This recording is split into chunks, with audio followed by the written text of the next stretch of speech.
BSc part second के student का स्वागत है। आज हम थर्मोडायनेमिक्स के अंदर फिजिक्स का paper 1 classical statics part 8 video में आज इसका बना रही हूँ। आज हम मैक्सवेल्स बोल्ट्जमैन स्टैटिक्स के बारे में चर्चा करेंगे। मैक्सवेल्स बोल्ट्जमैन सांख्यिकी क्या होती है?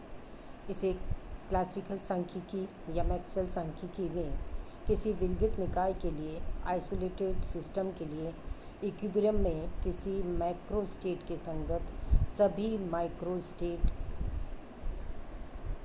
समान रूप से प्रबल होती है।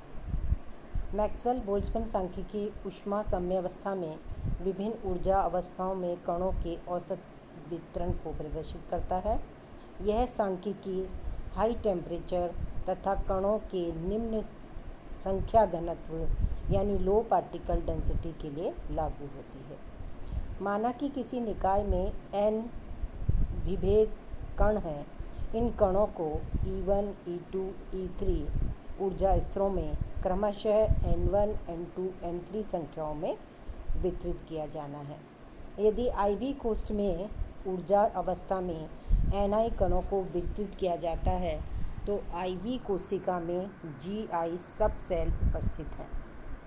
ठीक है, हमें EI ऊर्जा स्तर में Ni पार्टिकल को वितरित करना है, लेकिन ये IV सेल जो है उसमें Gi सब सेल भी प्रेजेंट है। उस स्थिति में हम Gi ऊर्जा स्तर EI की डीजनरेसी कहलाती है, अपभ्रष्टता कहते हैं। अतः ऊर्जा स्तर की डीजनरेसी की कोटि ऊर्जा स्तर के सांख्यिकी भार यानी स्टैटिकल वेट को व्यक्त करती है।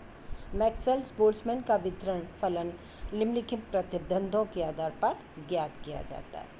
आइए इसके प्रतिबंध पर चर्चा करते हैं। पहला प्रतिबंध, क्लासिकल सांख्यिकी या मैक्सवेल बोल्ट्जमैन सांख्यिकी में सभी कणों को सर्वसम, आइडेंटिकल और विभेद यानी डिस्टिंग्विशल माना जाता है। क्लासिकल सांख्यिकी में किसी भी कला कोष्ठिका यानी सेल्स में कणों या फेज बिंदुओं की संख्या पर कोई प्रतिबंध नहीं होता है। हम इस पर पहले भी चर्चा कर चुके हैं। संपूर्ण निकाय या तंत्रों में कणों का कुल संख्या सदैव नियत रहती है। n बराबर n1 plus n2 plus n3 up to n which is a summation i ni नियत रहता है।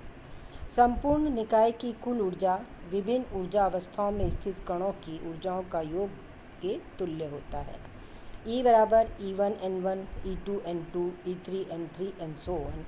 E बराबर समेशन I EI NI ये भी नियत रहता है। तो हमने क्या देखा, एक तो कणों की कुल संख्या नियत रहती है और एक कुल निकाय की ऊर्जा भी नियत रहती है। ऊष्मागतिकीय प्रायिकता की परिभाषा से n विभेद कणों को N1, N2, N3 कणों को क्रमशः E1, E2, E3 ऊर्जा स्तरों में व्यवस्थित करने के निम्नलिखित तरीके हो सकते हैं होंगे। W1 बराबर factorial n factorial divided by pi I Ni factorial. इसके बारे में हम थर्मोडायनेमिकल प्रोबेबिलिटी के समय चर्चा कर चुके हैं कि W1 किस तरह से दिया जाता है।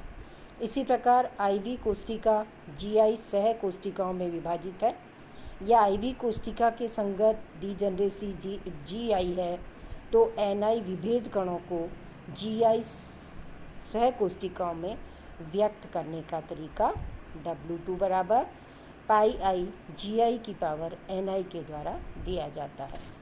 अतः ऊष्मागतिकीय प्रायिकता W बराबर W1 W2 के प्रोडक्ट के बराबर है which is factorial n pi I Gi की पावर Ni फैक्टोरियल के बराबर है।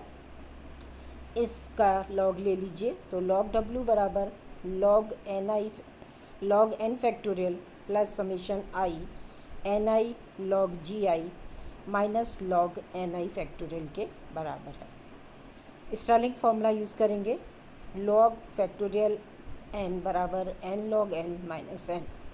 तो लॉग W बराबर लॉग n फैक्टोरियल के स्थान पर हमने n log n minus n लिखा है plus summation I Ni log Gi summation I Ni log Ni plus summation Ni ये अगेन स्टर्लिंग फार्मूला यूज़ करने से हमारे पास summation N I log N I factorial के स्थान पर ये टर्म आती है। समेशन एन आई के बराबर है। तो आप देख रहे हैं जो लास्ट टर्म है समेशन एन आई वो एन टर्म के साथ कैंसिल हो रही है। तो अब हमें 3 टर्म प्राप्त होती है। लॉग डब्ल्यू बराबर N log N plus summation I N I log G I minus summation N I log N I. Classical सांख्यिकी में सभी सूक्ष्म अवस्थाएं समान रूप से प्रोबेबल होती है। यह अवस्था अधिकतम प्रायिकता को व्यक्त करती है।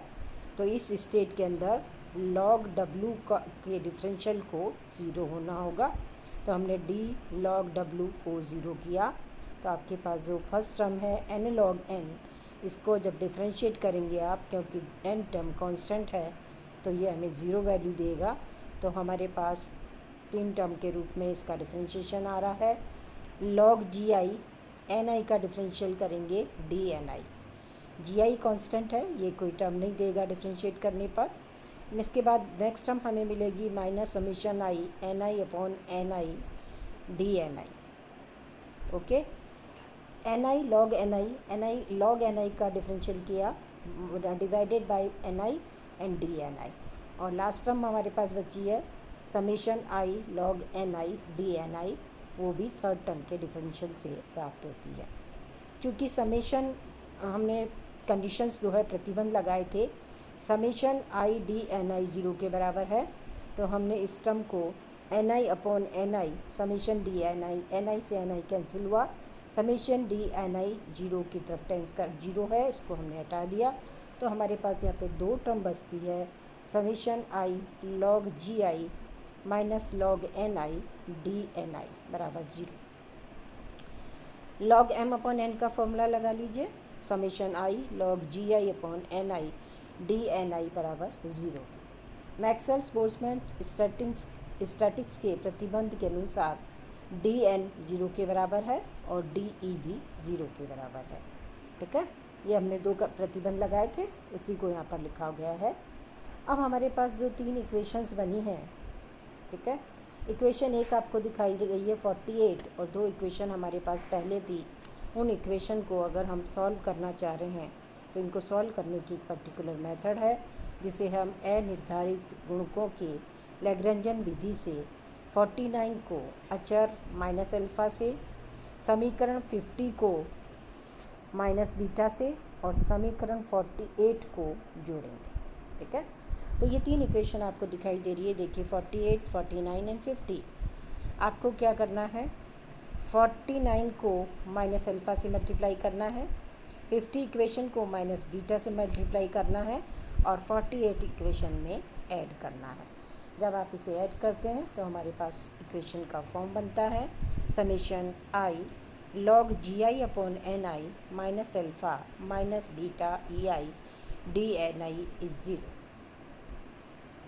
ठीक है, तो यहाँ इसका मतलब log G I N I minus alpha minus beta E I को 0 होना पड़ेगा।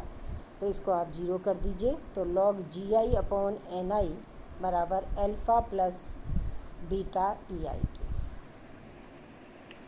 जी आई अपॉन एन आई बराबर ई की power alpha plus beta E I की। यहाँ ये ग्राफ बताया गया है जिसमें ऊर्जा ई आई फंक्शन ई आई के साथ ग्राफ प्लॉट किया गया है। T1 कांस्टेंट टेम्परेचर पे कर्व देखिए, T2 कांस्टेंट कर्व टेम्परेचर पे कर्व बताया गया है, T2 जो है वो T1 से ग्रेटर है। एन आई अपॉन जी आई बराबर 1 अपॉन ई की पावर अल्फ़ा ई की पावर बीटा ई आई। ई की पावर अल्फ़ा को हमने कैपिटल ए से डिनोट किया, तो एफ ई आई बराबर 1 अपॉन ए ई की पावर बीटा ई आई। बीटा बराबर 1 अपॉन के टी के, यहाँ सब्सिट्यूट कर दीजिए। तो F E which is a function of E I is 1 upon A E की power beta upon K T. Equation 51 यहाँ के बोल्ट्जमैन कांस्टेंट है। इक्वेशन 51 मैक्सवेल्स बोल्ट्जमैन सांख्यिकी वितरण फलन को व्यक्त करता है, जिसके अनुसार ऊर्जा अवस्थाओं के लिए अधिष्ठान प्रायिकता चरघातांकी रूप से घटती है। N2/N1 किसके बराबर होगा? फॉर्मूला आपके पास ऊपर है, आप N2/N1 कर लीजिए। तो G2/GI exponential minus E2 minus E1 divided by KT with minus sign, ये एक्सप्रेशन आ रहा है N2/N1 का। N2/N1 बराबर G2/GI exponential E2 minus E1 को हमने डेल E से इंडिकेट किया है। तो in term of del E this expression is written as exponential minus del E/KT। अगर आप इस एक्सप्रेशन में t को ज़ीरो कर देते हैं तो आप क्या देखते हैं कि N2 भी ज़ीरो होगा, अतः सभी कण मूल अवस्था में रहते हैं। आइए इस ग्राफ पे चर्चा करते हैं। ये मैक्सवेल बोल्ट्जमैन ऊर्जा फलन है। यहाँ पर ऊर्जा E और NE के बीच में कर्व खींचा गया है।